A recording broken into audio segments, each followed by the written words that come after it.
Lakers talk is on. 710 ESPN. Los Angeles goes into Charlotte. They beat the Hornets by 8. They finish with a 4-3 record on this road trip. It's a fantastic road trip. The 4-3 mark for the Lakers, I really think is an important way to close off this road trip.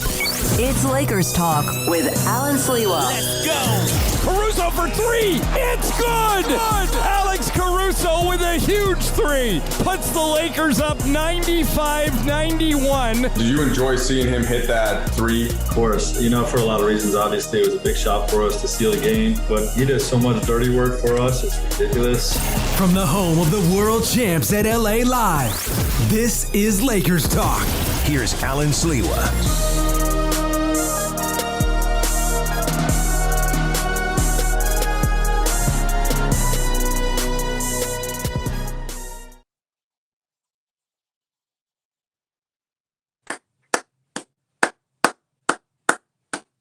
What is going on, Laker fans?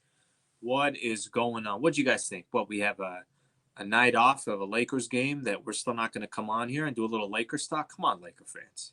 Come on, Laker fans. Appreciate you guys tuning in. Just finished on 710 ESPN. Took care of Lakers talk on there a couple hours and come here, do our social show. Appreciate you guys being a part of the show. We got a lot to get into tonight. By the way, just a couple plugs here, a couple quick plugs here. If you want to catch Lakers Talk, full 2 hours, Lakers Talk podcast with Alan Sliwa, ESPN app, iTunes, wherever you get your podcast. I think that's the cliche, the generic line everybody throws out there.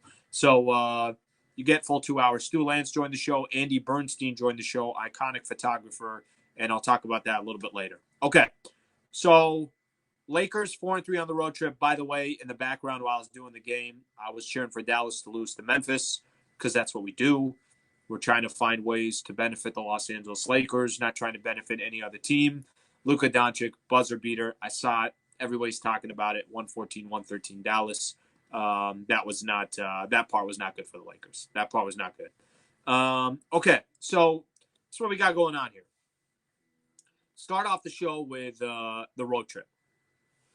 4-3 overall on this road trip for the Lakers. So they win one, lose one, win one, lose one. So they wins against the Kings, the Raptors, the Brooklyn Nets, and the Charlotte Hornets. Losses against the Clippers, the Miami Heat, and the New York Knicks. So those are the 3 losses for the Lakers. I don't know about you guys, but overall, pretty happy with the road trip. I did not think the Lakers would win 4 games, obviously without LeBron and AD, and sometimes you just play road games in general, right? And it has nothing to do with the fact you could be 100% healthy, but you go on the road and you don't play as well or whatever the case is. And for the Lakers to come out 4-3 on this road trip, I thought, obviously I thought that was, I thought it was big. I thought the win against Brooklyn, by far the best win. A lot of people are trying to make the argument it was the best win of the year. Dennis Schroeder said it was the best win of the year. So, I think that was the best win. I think the loss that was probably toughest, the Knicks, only because winnable game. You're coming off a game, such a high with the win against Brooklyn, and then obviously you lose that one. So that one was a little disappointing, but Knicks just played better. I mean, I don't know what else to tell you. Julius Randle went off, but overall, like I mentioned, if you'd have told me that after 7 games on the road, without LeBron, without Anthony Davis, the Lakers would go 4-3. I think most Laker fans would have took it. So I thought it was a good road trip. I thought there's probably a lot of confidence that the role players are starting to gain as the season progresses. And it's kind of a critical, important stage for them that they probably feel more confident today that they don't have to rely on LeBron James and Anthony Davis every single night, every single possession. Probably better today than they were a month ago or 2 months ago. You're not winning a championship without LeBron and AD. Let's not, sugarcoat anything. We all know that. But I guarantee you these role players, guys like maybe Markieff Morris sees his value even more and has more confidence. KCP, more value in his confidence. Dennis Schroeder, Montrezl Harrell, a lot of these players. So I think for those players specifically, some of these, they know that every single night they don't have the opportunity to depend on the stars, and I don't think they've had to so far, where they can rely on each other. So I do think that will have kind of a significant impact. So I'll ask Laker fans out there, your thoughts, overall thoughts, 7-game road trip. Let me read off some comments here, see what Laker fans thought. See what we got here.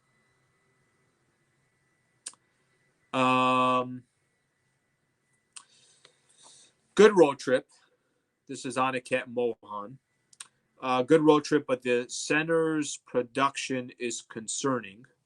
Trez has not been the same since Drummond came. So I got a full topic here that's going to come on Andre Drummond, and I'll spend a little time on that in a few minutes. I want to get into that because this, I think, will make for a longer conversation. What I will say is, yeah, I'm with you. Montrez has not played all that great the last couple of games. I'd love to see him get going again. You know, maybe teams are now just completely game planning on the Lakers to say, okay, let's bait them into 3-point shooting. Let's not them get any points in the paint. It's kind of worked the last couple of games. I mean, Lakers did not got points in the paint were dominated against the Knicks. Points in the paint, they were dominated against Charlotte, but obviously they got that last win. Okay, a couple more here. Let's see what we got here. Let's see what we got here. Only Fi on YouTube. I'm glad the bench is building confidence. It will be a big help come playoffs. That's really the point that I'm trying to make is at the end of the day, of course, we know we're not going to go anywhere without LeBron and Anthony Davis. No question about it. But I think there is some benefit for these players to kind of rely on each other over this stretch. And look, here's the reality. Anthony Davis has not been there since February 14th. LeBron James hasn't been there since March 20th. We're on April 14th right now, so it's been a while since we've had these freaking Lakers stars there. So they've had literally no choice but to try and figure it out on their own. And I think, listen, what more can you expect from these Lakers role players? This entire franchise is built off of 2 stars. And by the way, they can still win with just LeBron there. But with LeBron out, it's obviously a completely different story. DJ Gusto still in 5th. So awesome trip. He's obviously talking about the standings there. Alex Antogrovida on YouTube. Talk about the job Frank Vogel has done. You know one thing that I will take away doing the pre and the post game shows, I'm listening to obviously every word coach is saying prior to the game. And then I'm listening to every word that coach has to say after the game. And one thing I'll give coach credit for, that dude makes zero excuses. So if the team is playing well, he's like, yeah, well, that's what we're supposed to do. We expect it. We got enough talent here. Look how deep our roster is. And he goes down kind of listening to players. And if they don't deliver, he spends a lot of time in his post-game show saying, yeah, we're not playing the way we should be. No, we're not worried about the players that are not here. We're taking care of. Like, I almost feel like he convinces the players to believe that we got enough to win some of these games. And that's the one thing that I would say about coach. The dude is not walking into these games saying, well, what do you want me to do? LeBron and Anthony Davis aren't there. That's never the conversation. Is we got enough talent to figure this out. So kudos to coach so far. Numbers don't lie. You nailed it, my friend. More value, more confidence equals better chemistry. Victor Ayumada on Facebook. We need to fix the turnover issue. Victor, on Lakers Talk, I had a topic that I was going to bring up, and I didn't get to it. And it was going to be what's the one area Lakers got to improve on by the time we get to the postseason. And some could say rebounding. Some could say 3-point shooting. Some could say more consistent bench play. Some could look at specific individual players. Mine was 100% going to be the turnovers.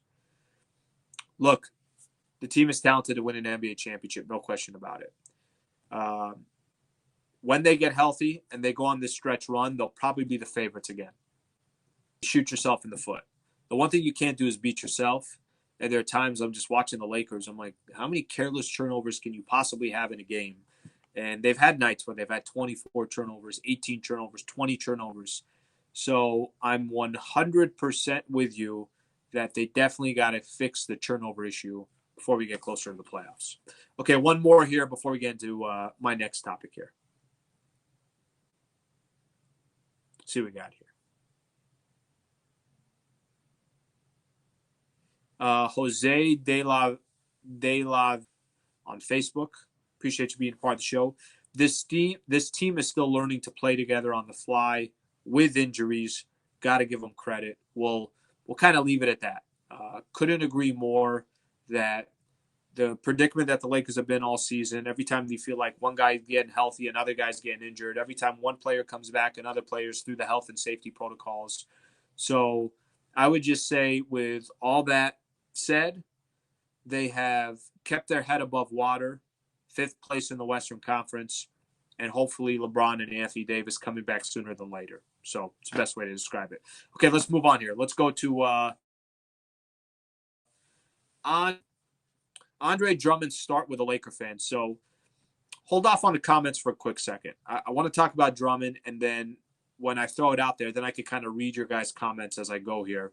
I want to just kind of give my thoughts so far on Andre Drummond. So now we have a little bit of a blueprint of what this guy's going to bring to the table and everything else. So I've said this from the beginning. The best part about Andre Drummond with the Lakers, he is going to get a chance to play to his strengths. Okay? Look at these last 2 games for Andre Drummond. Has not been putting up many points offensively. He's even actually talked about how this is some of the worst offense that he's played in his career. Here's the reality with Andre Drummond. He's got holes in his game. He does. And this isn't me being, negative or anything like that. It's just reality. The reality is the guy came to the Lakers is in a great position because he's not the best player on the team. He's not the second best player on the team. He's not the franchise player.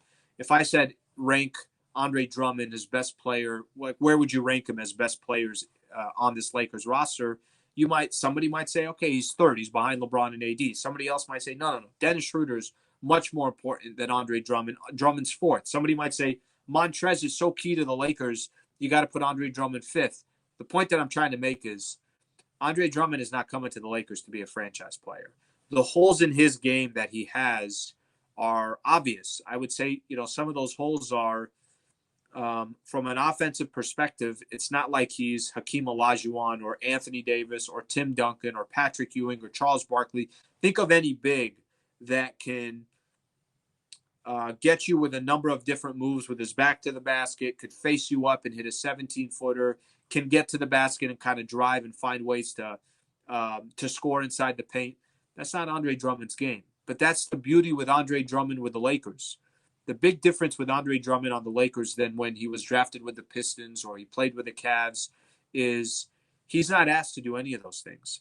Andre Drummond is asked to grab rebounds, to play defense, to be a big man in the middle, to grab a couple lobs, clean up the glass off offensive rebounds, and that's how he's going to thrive. So my assessment on Andre Drummond so far with the Lakers, I love the nights where he has 10 rebounds, 12 rebounds.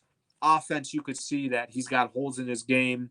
But when LeBron James and Anthony Davis come back, that's when Andre Drummond is going to be the player that the Lakers kind of envisioned that he would be when he came on this roster. And that's why it was such a fight to grab Andre Drummond in the buyout market. So my overall thoughts on Andre Drummond, I think he's been okay so far. But I think you'll really start to see what an asset he is when LeBron and Anthony Davis are both playing for the Lakers. Okay, let me read off a couple of these here. Andres Montoya on YouTube. Is the Andre honeymoon over? Honeymoon, yeah, it is because, we are a month away from the playoffs. We're a month away from the regular season ending. What's the last game? I think May 16th. Let me see here. May 16th, the final game. So a month from now, Lakers will have 2 games left. So honeymoon, basically, yeah, it's over because there's no really time for a honeymoon. It's like he came to the Lakers, and the team obviously needs him to deliver because we have so many injuries, and we're so close to the playoffs starting. You're on a team that's trying to go back-to-back. So to answer your question, yes, I think there really isn't a honeymoon here. Read off a couple more here.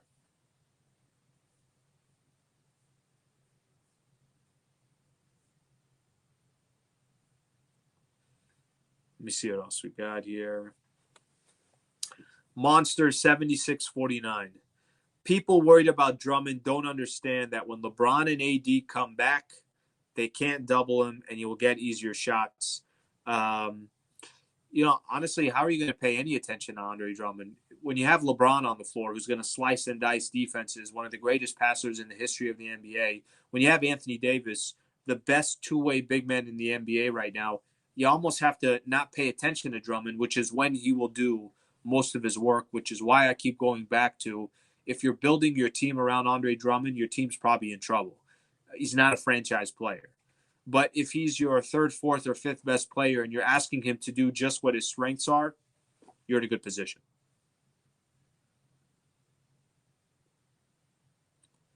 See what else we got here. Apollo Ape, are you going to watch Space Jam, though? Yes. I will see Space Jam. I will. Elias Castillo, don't worry about his points. I agree. I'm not paying attention to his points. I'm really not. I think the points factor will work itself out, and he'll end up with 15 points a night or 12 to 15 points simply because he's on the floor and he's playing 25 minutes, and there's a lot of attention towards other guys. Elias continues. Any points is extra. See what else we got here.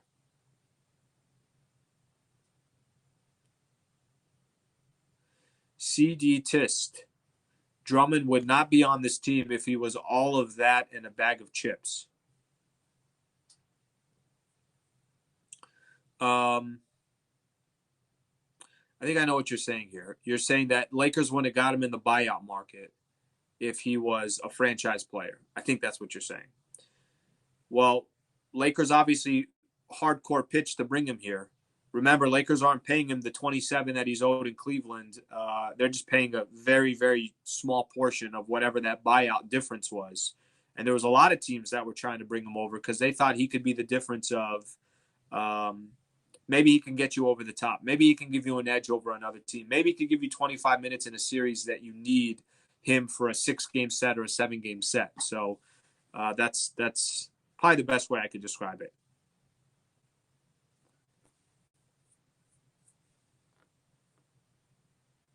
Somebody else, maybe mostly a putback guy. I don't disagree with that at all. David Sabatini, Drummond is a great role player. Fact. Don't disagree with that.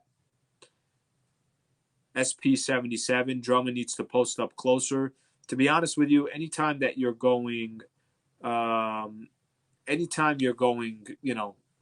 you're throwing the ball down to Drummond, unless he's got a big advantage size-wise. I don't know. I just don't see a skill set where you want to do that on a consistent basis. Okay, a couple more here, and then we're going to move on here.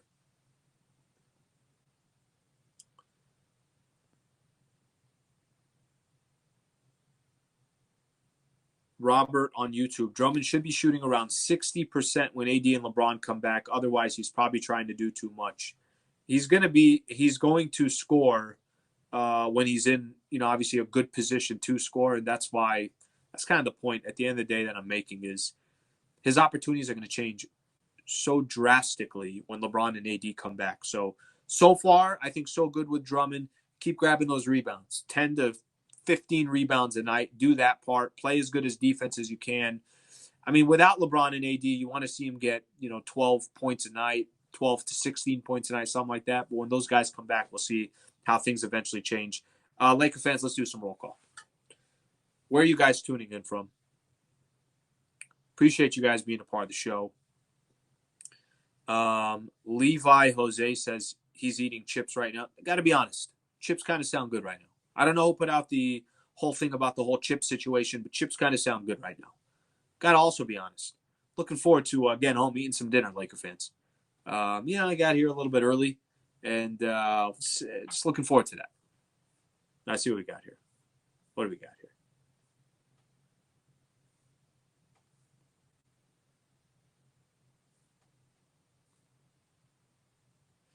Okay. Hong Kong in the house. Boston, thank you for tuning in. Let's get that win against Boston tomorrow, huh? Am I asking for too much here? Let's grab a quick W against the Celtics. Highland Park, Guyana, thank you for tuning in. See what else we got here. Stonecrest, Georgia, appreciate you tuning in. Jiggy Albuquerque, thank you for tuning in. Appreciate you being in the house. Now everybody's doing the whole Little Italy thing. The whole Little Italy thing. I mean, what are we doing here? Used to be Little Italy, San Diego. Now I have Tiny Italy, Orange County. What's going on here? We have a bunch of comedians on this channel. All right, let's keep going here. Norwalk, Sacramento, Los Santos, Whittier. Someone's in my office. Not really sure what that means. Arkansas. East Los Azatlan. Thank you for tuning in. Charlotte in the house. LA in the house. Philippines. Little Italy, Washington. What's going on here? Stand up comedians on the channel here. Rochester, thank you for tuning in.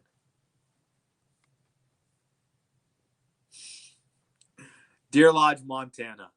Jamaica in the house. Thank you for being here. Louisiana. Staten, California. Culver City in the house. Haiti in the house. Thank you for tuning in. Appreciate you guys all being a part of the show. East LA. Western Australia. Guam in the freaking house. How cool is that? I love when it's just so random. Just places all across the world. Arkansas. Mississippi. All right, we got a lot here. Wisconsin. Bastrop, Louisiana. Fontana. Appreciate you guys all tuning in. All right, thank you for tuning in. If I missed your comment, keep them coming. As the show progresses, I'm going to get to you. Bay Area, Murrieta, Milwaukee. Someone's at King Taco. They're lying. Someone's giving me their full address. I don't need your full address. Okay, I think we got everything. Hong Kong in the house. Thank you for tuning in. Hollywood in the house. Appreciate you guys tuning in. Okay, so NBA standings. Let's take a quick look here. Because Laker fans, a lot has changed in the last couple days here. First of all, let me just say this. The freaking Jamal Murray injury is really freaking sad. I really, really feel bad for Jamal Murray. You know this injury is going to be out for a year. Michael Thompson was saying yesterday, it's a 12-month injury. So you feel bad for Jamal Murray because that was one of the teams, as you guys know. You know, every time I look at the standings and we talk about the NBA, this is one of the things I always talk about. I always spend time saying that Denver, I thought, was a legitimate threat to get back to the Western Conference standings. I mean, if you're the Lakers and you got Denver first round, Utah second round, Clippers third, it's like, Jesus, this is a treacherous, obviously a tough path that you have to take, but it is what it is. Like, I'm not as concerned about the standings as I have been in previous Lakers seasons because of the injuries. Of course, it's not ideal, the predicament that the Lakers are in, but Jamal Murray going out, I think really changes the scope of the Western Conference. And it's unfortunate. But Denver, who's sitting in fourth place right now, I think beat up Miami earlier today, has a full game lead on the Lakers. Let me just say this, Laker fans. Think about this. With everything that's gone on this season, Lakers are a game out of fourth place in the Western Conference. That's pretty damn impressive. So you got obviously the standings right there. Standings right there. It's impressive where they're at. I told you guys I'm not one of these that's worried about, oh my God, you got to stay out of the 7th or 8th place because then you're in a playing tournament. I don't care about that. Lakers get in, they'll be fine. But if you look at the standings right now, ideally, if the Lakers got to fourth place, which is probably, here's the only way it's going to happen is you need Portland and Dallas to keep losing games too. And then obviously Denver, if just because of their predicament without Jamal Murray, you just assume that they're going to lose some games as well. If the Lakers got into fourth place, then all of a sudden your first round matchup is much more reasonable. And then, the second round, you'd obviously have to face Utah, even though Phoenix right now is only a game and a half out of Utah. which means basically you wouldn't face the Clippers until the Western Conference Finals if that's the scenario that plays out. So, Lake fans, paying attention to the standings still? I mean, do you care who the Lakers play, or is it all about just be healthy and that's all that matters? That's a question I want to get into. So let me read off a couple of these comments real quick. Holland, thank you for tuning in. Bourbon Street, Portland in the house. Thank you all for being a part of the show. Read off a couple of these. Steve Elrich, agree on Murray. Big bummer. Honestly, feel bad for the dude. I mean, that team. One of the things with Jamal Murray that I love players like this. They don't care about the moment. I mean, how cold-blooded was Jamal Murray last year? Down 3-1 against the Utah Jazz. There were games he'd have 50 freaking points in a game. How clutch was he in Game 7 in Game 7 situations where they face it against Utah, they face it against the Clippers.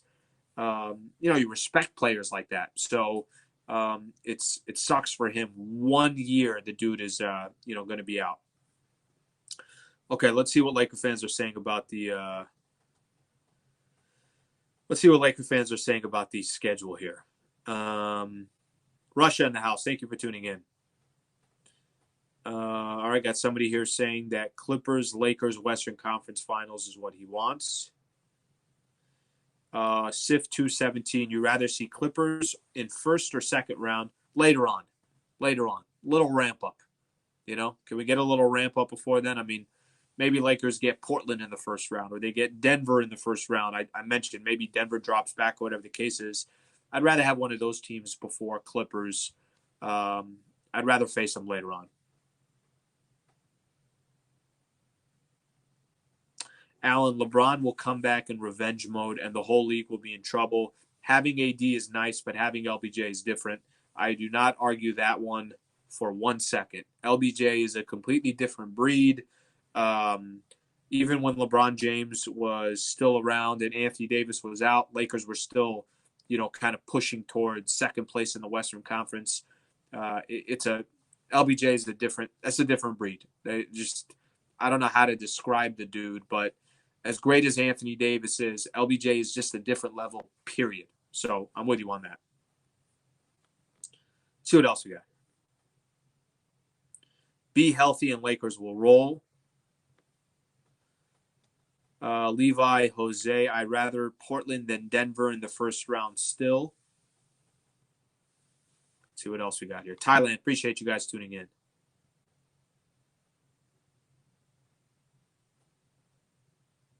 Here's the funny thing. I have Ozzy East LA saying, what do you order from King Taco? I've never been to King Taco. Have I been there once? Maybe I was there years ago.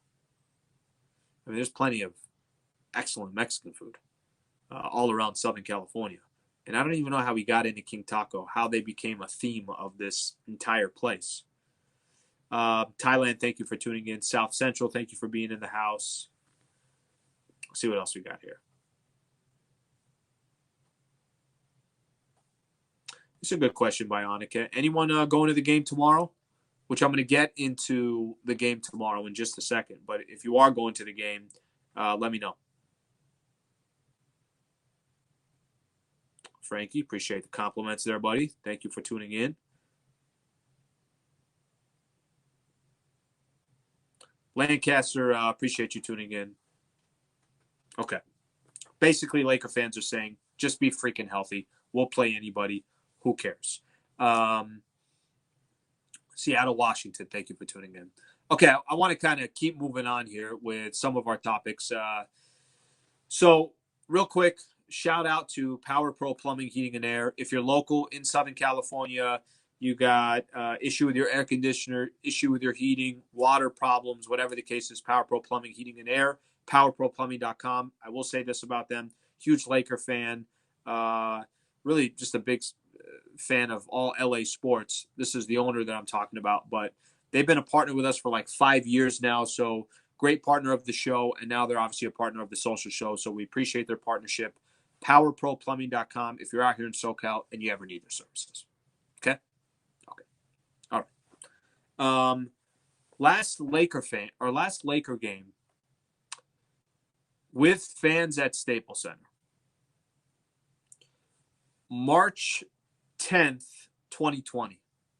So about 13 months ago was the last time we've had Laker fans at Staples Center. Okay. So I was kind of scrambling today. Laker fans, let me be real with Laker fans here. There's a lot of rules that are going down into the list here of coming to Staples Center tomorrow. So things have obviously changed because I've been to every game at Staples this year, but that's without fans. So the protocols to come to Staples Center was completely different. So let me just say this. These are the rules that are coming for fans coming tomorrow. 2,000 fans allowed at Staples Center. So what is that? Maybe 10%, right around 10% or so. You got to have proof of vaccination or negative COVID-19 test to enter the arena. Okay. Can't have bags at the arena, mask on at all times. Everything's basically got to fit in your pocket, so no bags. And then no cash for the concessions. Everything's got to be, on your app or credit cards or whatever the case is. Okay. So let me say this real quick. As somebody that has got a chance to be at Staples Center this year, I'm telling you, my memories of sports and so much of it is either being at a game or not being at a game, just watching the experience from TV, at home, and having fans at arenas is the foundation of sports. I mean, you just kind of feel the energy at the games, whether you're there or you're not. It's the excitement. It's all that stuff. What the heck has been going on for the last year? I'm telling you, being at these games, how odd it is at times. So tomorrow will be the first game that Laker fans come back. I think it's baby steps. I think they're, taking a lot of precautions, but if things start going well, then, they'll start kind of adding more and more fans as we go here. I went today, did one of those rapid tests because I got to get a test too now to make sure I was negative so I could take that. But you got to show proof to get into the arena and that whole thing. So it's not only Lakers versus Celtics tomorrow, but it's the first time it's the first time that players will get a chance at Staples Center to play in front of fans. So I think we got a couple tweets here that I want to show up here. Kuzma yesterday was talking about it. You've heard a lot of the Laker fans talking about it over, the course of as we're getting closer to this date, and the announcement came that Laker fans are going to get a chance to come back into the arena. There's Kuz's comment right there. I mean, Markieff Morris has told me when him and I were talking on Lakers Talk that the players would rather play in a road arena with fans cheering against them than be at an arena where there's no fans. Isn't that funny? It's like, no, we'd rather have fans cheering against us than be in an arena with no fans. It's just no energy. And the freaking speakers that are trying to, fake the noise, I appreciate the effort, as does everybody else. And we all know that, their situation and the predicament that they're in is they're trying to make the best of it. But, man, there will be nothing better than having fans slowly start trickling back at Staples Center, 2,000 fans tomorrow. Michael Thompson, who I do the pregame show with. As you guys know, Michael Thompson, very, this is a man of the people. A man of the people. A lot of times, I remember there was one time there was not an argument, but Michael was trying to make a case while he can do the broadcast on one of the aisle seats because he has more legroom. And the reason why the people at the station didn't want him to do the show from the aisle seat is because everybody comes by and wants to talk to Michael and say hello, and Michael loves doing that. He'll do it on air. That's how much Michael is a man of the people. Michael's tip for Laker fans is just a simple bow. Michael is just looking for a bow moving forward. No more shaking hands or anything like that. So Michael obviously being a part of this. All right, let me read off a couple of these.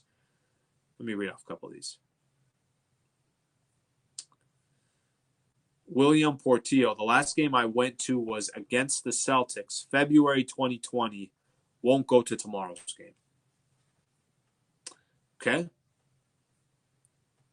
SIF 217, oh man, hyped to have fans back. Skate Life 2013, what are the chances that we play Beantown 2? No coincidence, scripted perfectly to have fans back. Well, we always knew that there was a good chance by the time April rolled around that we're going to have Laker fans.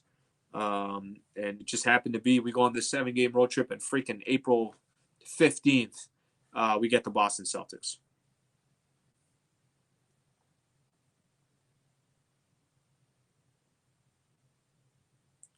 Alan, LBJ will be hyping up the crowd, waving his arms to them to make 2,000 sound like 20,000. I'm telling you, there is.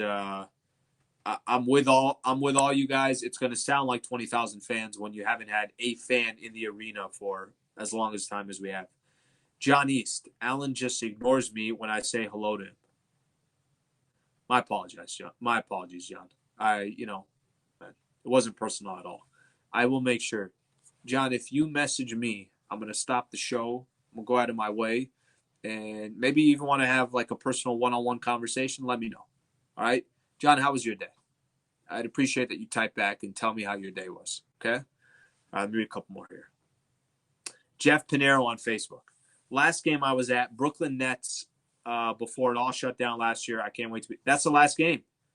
By the way, that's literally the last game was that's the March 10th, 2020 game that I was talking about. So, Lakers, if you guys remember that weekend, beat the Bucks, then beat the Clippers, 2 statement games, lost to Brooklyn by 2. I think AD missed a shot at the buzzer, and then that's a wrap. No more games at Staples Center. All right, now we're getting some Night Bass. Allen noticed me. Okay, this is getting a little weird, guys. It's getting a little weird.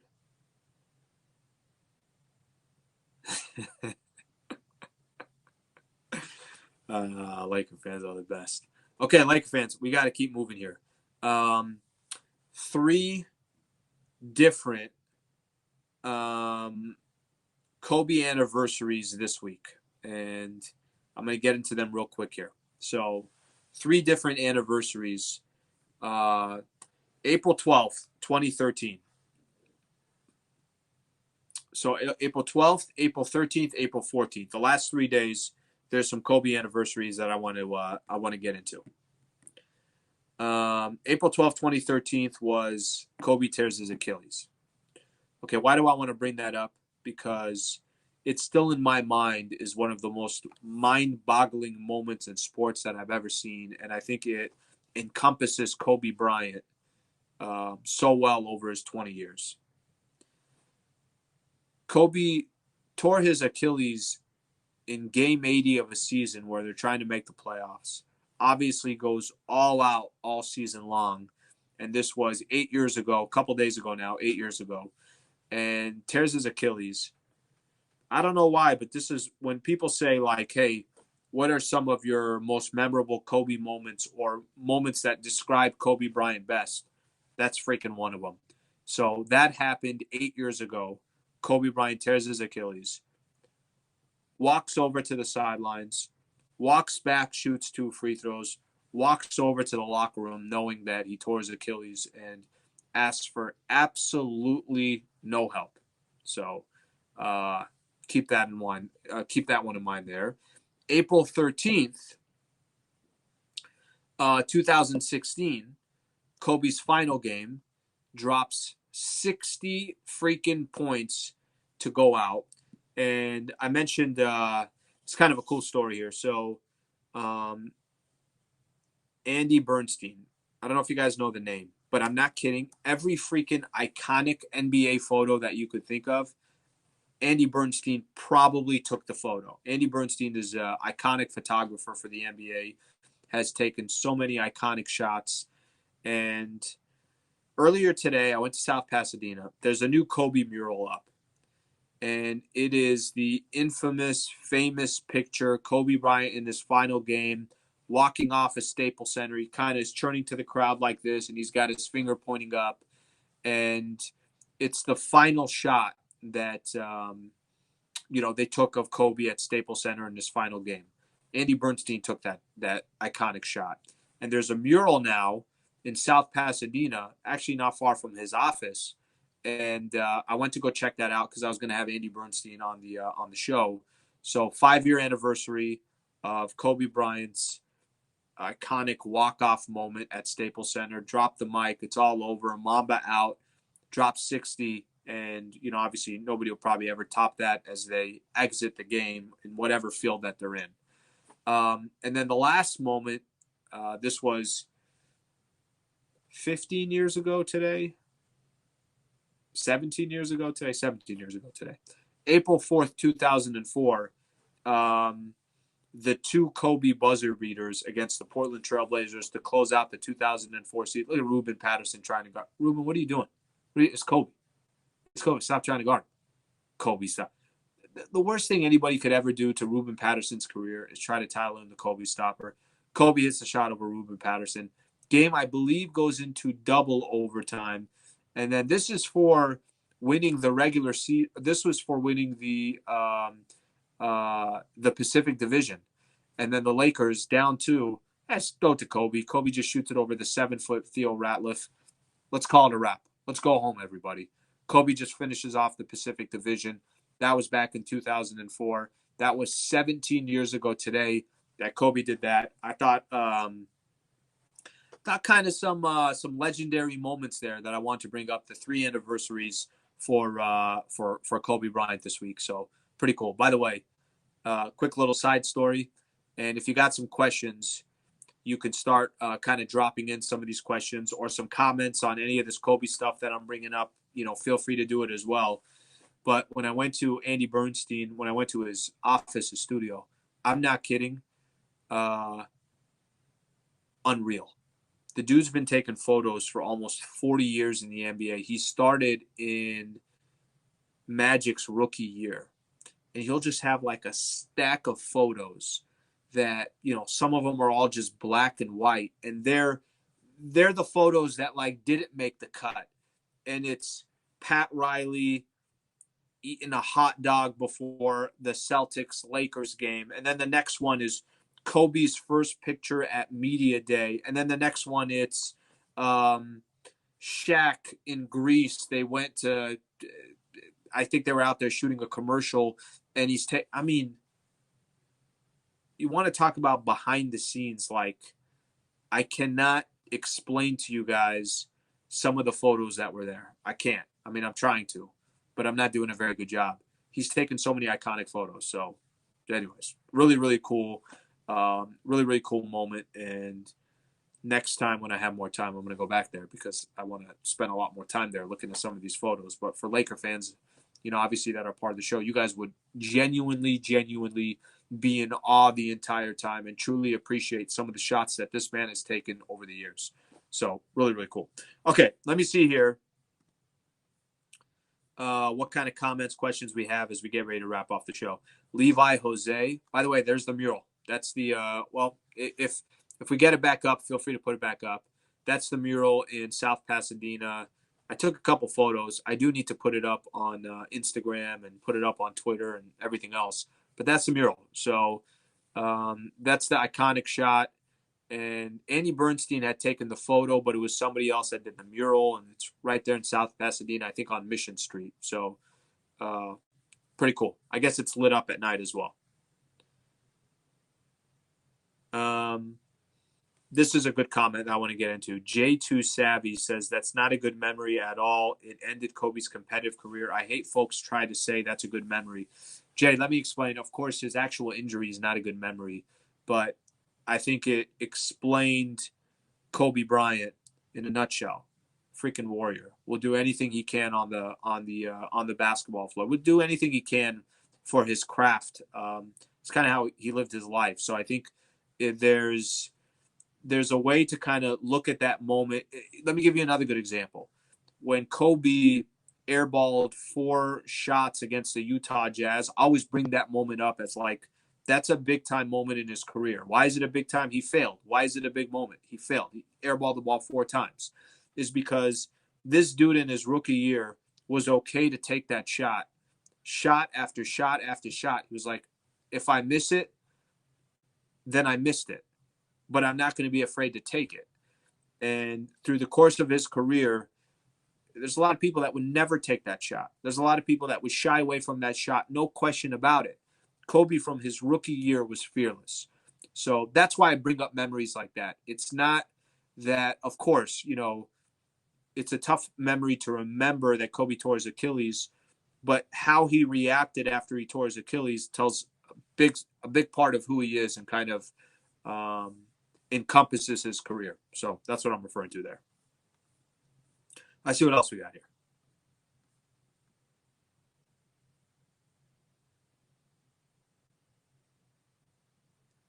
Kentucky Derby Phil.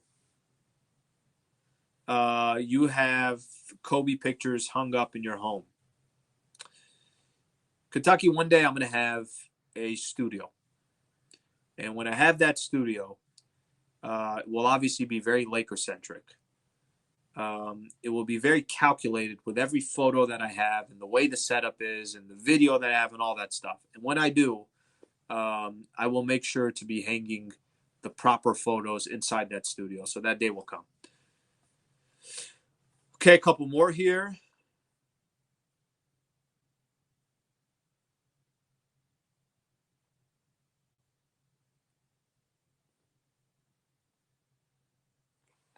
Andrew, my favorite memory is when Kobe didn't flinch on Matt Barnes' inbound pass.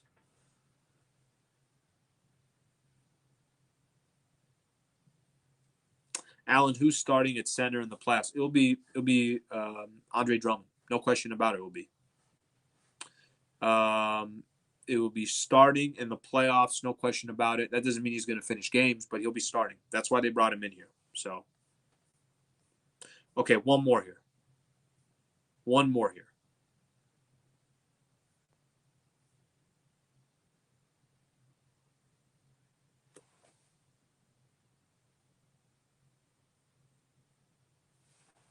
see what we got here.